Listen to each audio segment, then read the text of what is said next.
سبحانك لا علم لنا إلا ما علمتنا إنك أنت العليم الحكيم.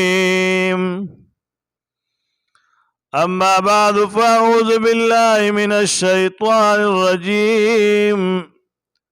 بسم الله الرحمن الرحيم.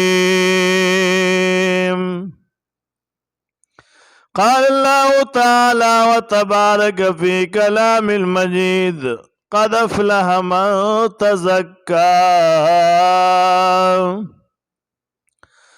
صدق الله مولانا العظيم.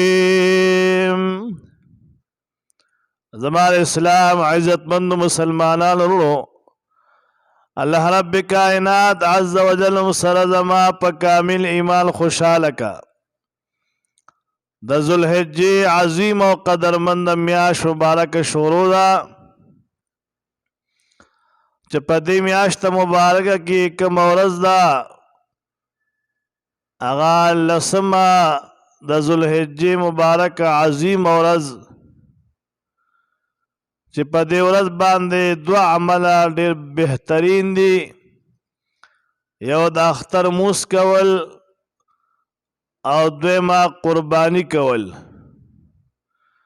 د اختر د مانځه مختصره غوندې طریقه وړاندې کومه. خپل کور کې به هر هغه سړی چې د اختر د موس شوق او محبت او مینه لري د اختر موز واجب دی او چې چا ونه کړ دا وجوب به د هغه په ذمه باندې په غاړه باندې پراته وي. غسل به وکړي، پاکې ساکې جامې به واچوي، یعنې عیدګاه ته د اختر د مانځه ځای ته به را روانېږي. عیدګاه ته یا مسجد ته به راځي. په لاره باندې تکبیرات به وایي: الله اکبر الله اکبر لا اله الا الله والله اکبر الله اکبر ولله الحمد. دا تکبیرات به وایي، را روان به وي او عیدګاه ته چې ورسي یا مسجد ته ورسي په ادب احترام باندې مناس وي. امام تقریر کی مسلې کی هغه مسلې به اوري. بیا چې کله امام مانځه دپاره ودرېږي نو مقتدی به هم مانځه دپاره ودرېږي. نیت په تړي او نیت به داسې تړي مقتدیان چې نیت کوم د اخلاصه 2 رکعاته واجب د لوی اختر موز ادا کوم سره د واړه تکبیرونو په دې حاضر وخت د حاضر امام پسې خاص خدای تعالی را محمد کعبه شریف پلورو که الله اکبر. کله چې الله اکبر شي امام الله اکبر کی سبحانک اللهم ولا اله غیرک پورې به ورسیږي. مقتدی به هم دغه ځای پورې وایي. بیا به امام 3 تکبیرونه وایي، الله اکبر به وایي، غوږونه به ګوتوړي، لاسونه به لاندې ښکته کوي. 3 تکبیره په دغه طریقه باندې وشي. یو رکعت به امام برابر کی.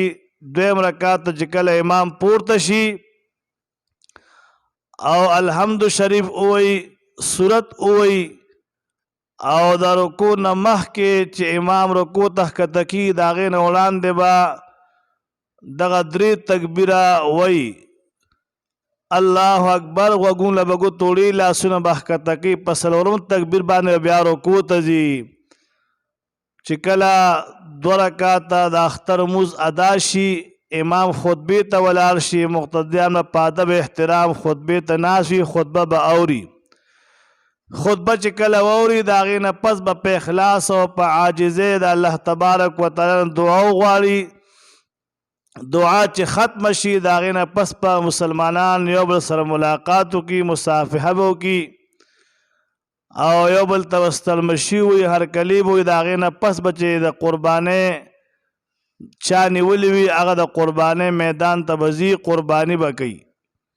قربانی یو واجب عمل لے، ډېر بهترین عمل لے. حضور پاک علیہ السلام فرمایي چا چې قربانی نیولې وي د قربانۍ په هغه ځای کې حاضر دی او د قربانۍ څاروي په ځمکه باندې ګزار کړ لومبي ساس کې وینې تویدو سره الله تبارک وتعالی څومره کسان چې ولاړ دي ټولو ته بخشش او بخښنه کوي. او عزتمند مسلمانانو دا د هغه چا لپاره اعزاز دی چا چې قرباني نیولې وي. چا چې قرباني نه وي نیولې حضور پاک علیه السلام فرمایي د اختر د مانځه نه پس 2 رکعاته نفل لمونځ وکړه. په یو رکعت کې سورت کوثر 21 مرتبه 21 کرتی ووایه. په دویم رکعت کې سورت اخلاص قل هو الله احد سورت 21 مرتبه ووایه 21 کرتی ووایه.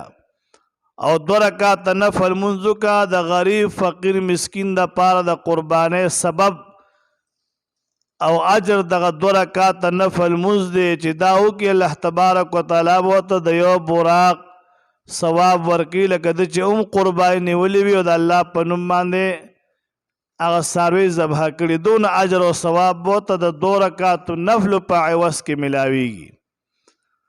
عزتمندو دغه د اختر د مانځه مختصره غوندې طریقه ما ستاسو دوران د پیش کړه. د بخښنې او د بخشش عظیم شپې ورځې د مولا کریم چا چې قرباني نیولې وي چا چې پکې نفلونه کړي چا روژې نیولې چا عبادتونه کړي چا تلاوتونه خیرات صدقات کړي الله ټول په خپل دربار قبول او منظور کا. بند بیر مولا زموږ د ټولو روانې کا. سبحان الله والحمد لله ولا اله الا الله والله اکبر ولا حول ولا قوة الا بالله العلي العظيم. اللهم صل على سيدنا ومولانا محمد وبارك وسلم وصلوا عليه.